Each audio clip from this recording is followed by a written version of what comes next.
Traffic is at an all-time high. It has become a major issue. The average time to travel 2 miles has become 45 minutes.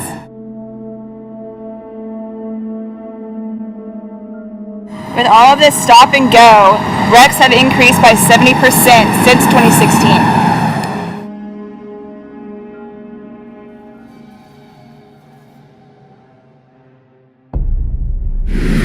Texans are in denial over the fact that machines and robots have slowly been taking over the world.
Hello, I am Margaret Bonnet, here with Channel 8 News.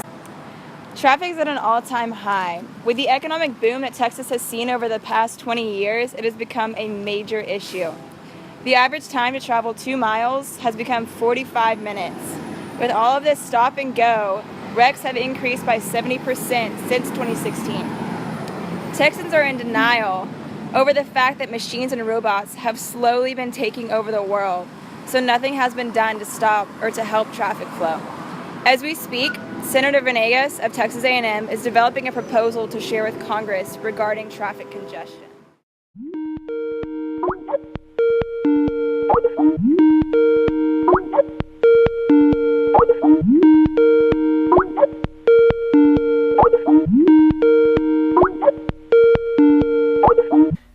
Howdy, Senator Venegas. I'm Dr. Jordan. This is my colleague, Dr. G Money, and we'd just like to expand on the ideas of a no-stop traffic system with you real quick. So our idea is to have a dynamic road system, one that has roundabouts as well as reroutable traffic and extra lanes to open up when traffic flow becomes a problem.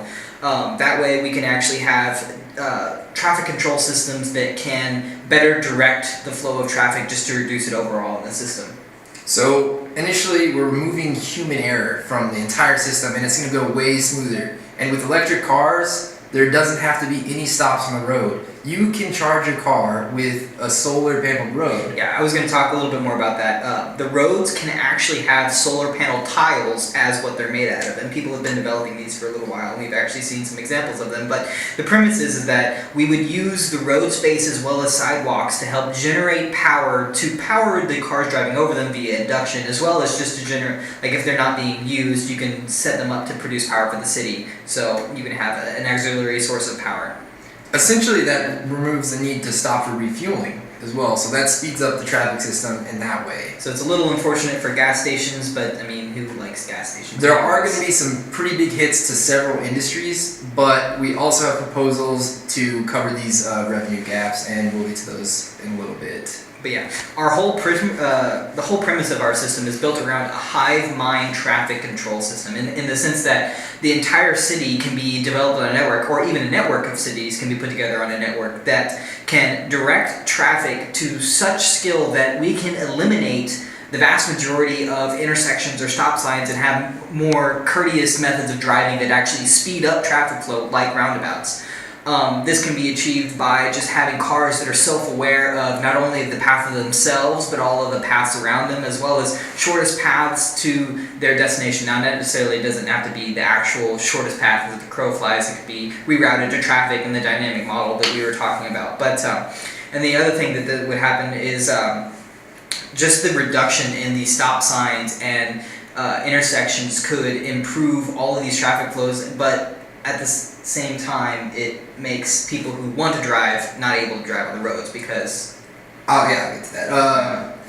Basically, when you have this no-stop traffic system that's basically all driverless cars, regular people don't have the capability to drive on it. They will slow it down immensely. They're not going to crash because these cars are smart enough to avoid them, but they will be so inefficient to this traffic system that we propose privatizing manual driving. And I know it sounds crazy. Scenic routes for those of us who still want to drive our cars. Nobody wants to drive their car in traffic. You like driving to have fun. There are going to be lots of people against this driverless car system because they enjoy driving. So we're going to give them tracks that are scenic, that are fun, and they can drive as fast as they want. They're safe.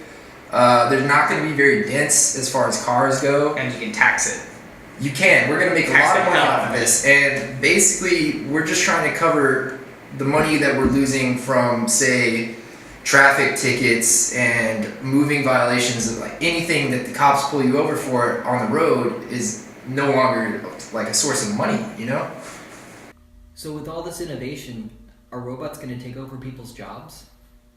This is going to take away a lot of jobs, but the whole dynamic of working to earn money is going to change. For example, your car, whenever you're not driving it, could be giving rides to other people. Yeah. And you can be making money off of that while you're sleeping. No longer is there a need for an individual to own an individual car. You could literally just swipe a pay card or tap your phone up to the car and get a very, very cheap ride to wherever you go. Now, whether the system is going to be controlled by Uber in the future or just a whole bunch of independent drivers, I mean, we can't really forecast that, but yeah, that'll be a possibility for people who lose their jobs in these upcoming changes. All right. I think with a little bit of refinement, I can take this to Congress. We'll be in touch.